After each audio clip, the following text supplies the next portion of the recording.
If you're delivering a baby at 24 weeks, ito po yung mga bagay that you can expect kapag na-admit po sa NICU ang inyong baby. So, 24 weeks is early, preterm po ang inyong baby. They are at risk for tinatawag nating RDS or respiratory distress syndrome. So, karamihan po ng babies at 24 weeks will be intubated and they will be put in a breathing machine or ventilator po. Kapag mataas po yung requirement nila ng oxygen, kaya kailangan pong bigyan sila ng tinatawag nating surfactant. So, yung surfactant po ay isang medication na tumutulong po para maging easier yung breathing ng inyong baby. Second thing, after ng intubation, lalagyan po rin ng tinatawag nating central lines ang inyong baby. So, every hospital po may kanya-kanyang protocol, pero nilalagyan po sila ng tinatawag nating umbilical lines. Ito po yung nasa pusod ng baby.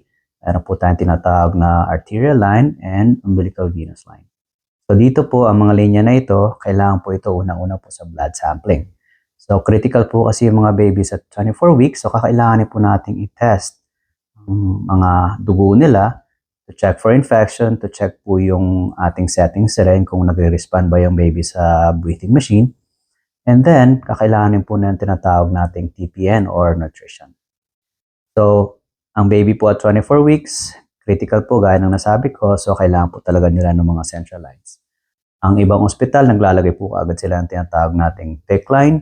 Kausapin po ninyo ang inyong neonatologist dahil sila po yung sumusunod kung ano man po yung protocol ng ospital.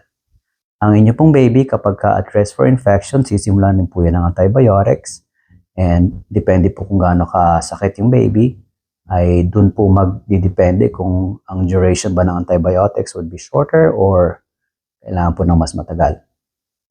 Ang babies po na 24-weeker ay kakailangan rin po ng tinatawag nating head ultrasound. So, depende kung gaano ka-critical o kung gaano ka-tindi yung resuscitation measures o kung ano man po yung mga risk factors ng baby, pero kakailangan pong i-check for brain bleeding. So, head ultrasounds usually ginagawa po day 3, day 4, sometimes day 7 of life, depende nga po kung ano po yung condition ng inyong baby.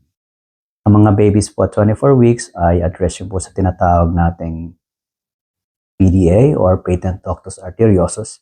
So ito pong PDA ay ito po yung isang blood vessel na kusang nagsasara, pero kapag preterm babies ay medyo matagal pong pagsara. So kapag ang kanilang ductus arteriosus or hindi nag-close or tinatawag po natin PDA, kailangan po nating obserbahan ito.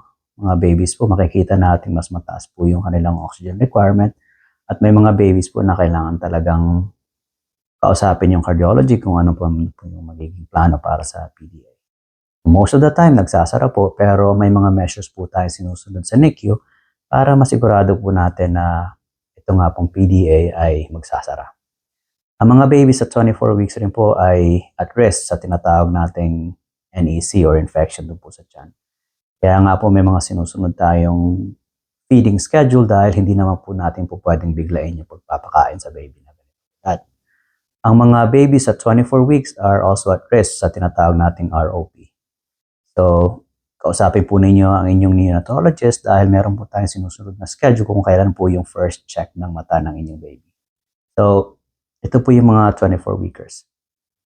Ang 24-weekers rin po ay at risk sa tinatawag nating jaundice, naninilaw po sila dahil hindi nga po matured pa yung kanilang mga liver enzymes, yung kanilang liver, para matulungan pong eradicate yung tinatawag nating bilirubin. So, huwag po kayong magtataka kung makikita po ninyo na ang inyong 24-weeker ay under doon sa tinatawag nating phototherapy lights. Karamihan po ng mga premature babies ay nasasalinan din po ng dugo, blood transfusion. So, kaya nga po kailangan nating i-check yung kanilang dugo madalas dahil kapag meron pong anemia ang inyong baby, ay malamang kakailanganin po ng blood transfusion. So, kausapin po talaga natin ang inyong doktor na nag-aalaga sa baby dahil sila po yung makakasabi sa inyo na ito na nga po yung level at kakailanganin po ng salinan ng dugo ang inyong baby. Ang mga 24-weekers rin po ay at risk sa tinatawag nating apnea o prematurity. Tumitigil po silang huminga. So, pagka ganito po, binibigyan po natin sila ng gamot para matreat nga po yung apnea o prematurity. Ang 24-weekers, may problema rin po sila dun sa pag-maintain ng kanilang electrolytes, potassium, sodium, calcium. So, ito po, tinitest natin madalas. Ang feeding schedule po ng mga 24-weekers, depende po kung gaano na sila ka-stable clinically, ano? Ibig sabihin, medyo maganda na yung pakiramdam ng baby, hindi na gano'n ka-intensive yung kailangang medical treatment sa mga bata na to. So, susundin po natin kung ano man po yung sinasabi ng doktor dahil gaya po ng nasabi ko, iba't ibang ospital, iba-iba rin po yung may mga protocol po tayong sinusunod.